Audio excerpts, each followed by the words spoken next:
Dhaka stock এক্সচেঞ্জে ৩৯৭টি company listing রয়েছে, তার মধ্যে আমরা দেখতে পাচ্ছি যে এই মুহূর্তে ১২৫টা কোম্পানি তো জেড ক্যাটাগরিতে রয়েছে। এখন কি জেড ক্যাটাগরি নিয়ে কি আমাদের আসলে ভাবনার সুযোগ এসেছে কিনা? ডিএসসি থেকে এই জেড ক্যাটাগরিতে যারা রয়েছে তাদেরকে নিয়ে আরেকটু যাচাই বাছাই করার প্রয়োজন আছে কিনা, যদি অনেকে ভালো কোম্পানি আসলে জেড ক্যাটাগরিতে চলে আসছে বিভিন্ন কারণে।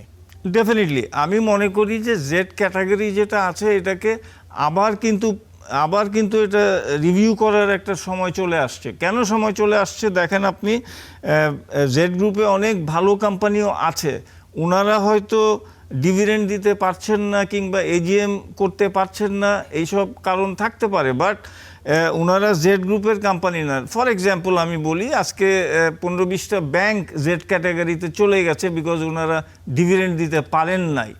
হইতে পারে আপনি 20 বছর 25 বছর ধরে ডিভিডেন্ড দিয়ে আসতেছেন, বাজার খারাপ, একটা বছর আপনি ডিভিডেন্ড নাই দিতে পারেন, হইতে পারে, এটা কোম্পানির বিষয়ে লাভ ক্ষতি হইতেই পারে। কিন্তু সেই জন্য আপনি যদি জেড গ্রুপে দিয়ে দেন, ও তো আন্তর্জাতিক ট্রেড করতে পারবে না। সেই ব্যাংক 20টা ব্যাংক আপনি যখনই আন্তর্জাতিক ট্রেডে যাবে সে তো করতে পারবে না, বিকজ এই ঢাকা শহরের সব কিছু তো প্রকাশিত হচ্ছে বাইরে।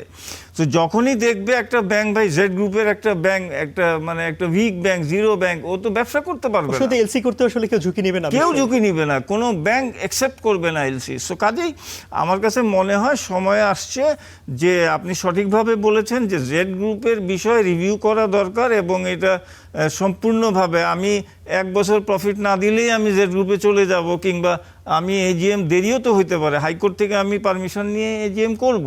তো এইসব বিভিন্ন বিষয় আপনি বিবেচনায় এনে আপনাকে এটা করতে হবে। আদারওয়াইজ এই যে জেড গ্রুপে যাওয়া, জেড গ্রুপ থেকে আসা, এতে করে বিনিয়োগকারীদের অনেক ক্ষতি হয়।